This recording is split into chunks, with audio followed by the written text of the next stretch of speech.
ወዶቼ አብርሽና ሩቲ በቃ እንደዚህ አብሮ ሲመጡ ምናምን ነገር ማየት አልናፈቃችሁም? ይሄ በቃ ጭቅጭቅ ንዝንዙ አልሰለቻችሁም? እውነት በጣም እኮ ይሰለቻል። በተለይ ለእውነት በጣም የሚሰለቸው እና አብርሽ አንድ ቪዲዮ ፖስት አድርጓልና የጃሉድን ሀሳብ ትካዜ መጨነቅ ከንቱ ነውና አንዳንዴ ዝም ብለን የምንጨነቃቸው ነገሮች ላይክ በሰማይ መንገድ አለኝ እንደማለት አይነት ነገር ነው ብሏል። በነገራችን ላይ ነገሮች እየተበላሹ እንደሆነ ራስክ እያወክ ነው አይደለ? መስመራቸውን እየሳቱ እንደሆነ እያወክ አውቀ ግን ተመችቶክ ያንን ነገር እያደረግከው ነው ያለውና አንዳንዴ ነገሮች ከተበላሹ በኋላ ለማስተካከል በጣም ከባድ ነው። ነገሮችን ግን የሆነ ማበላሸቱ በጣም ሲምፕል ነው። ምንጊዜም ነገሮችን ማስተካከል ላይ ነው ከባዱ።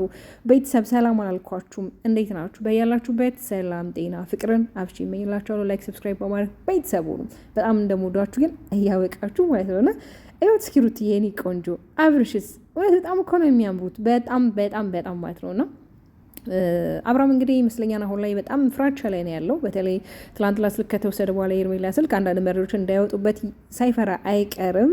ሲቀጥል ደግሞ እንዴት ነው ከሩታ ጋር እንግዲህ ታውቃላችሁ በጣም ነው የሚዋደዱት፣ በጣም ነው የሚፋቀሩት። ግን እልህ ይዟችሁ ነው አሁን ላይ በቃ እልህ ምላጭ ያስወጣል አይደል የሚባል በቃ እንዴት ነው የእልህ ነገር ነው እንጂ ከሩታ ጋር መሆን ይፈልጋል። ግን መሸነፍ ወንድ አይደለ በቃ ወንድ ስለሆነ የተሸናፊነት ስሜት እንዳይሰማው ያችኛውን ወደዚህ መጣ እንዳይባል በቃ ለደል ቆራጥ ወንድ እንዲባል አይነት ነገር ነው እንጂ ውስጡ እየወደዳት እየፈለጋት ነው። ቢያንስ ብዙ ጊዜ ሲገናኙ ካያችሁ የሆነ ሊይዛት ይፈልጋል ምናምን ነገር የተለያዩ አክት ያሳያልና እነዛ ነገሮች ደግሞ ያው ስለሚወዳት ነው የኔ ወዶች ማለት ነው። እውነት በጣም ነው የሚናፍቀኝ ጊዜ አብረው መተው በቃ አብረው በሰላማዊ መንገድ በተለይ ከባባዬ ጋር አብረው መተው በቃ እንጂ የሚያደርጉበት ታይም በጣም እና በጣም ነው የሚናፍቀኝ።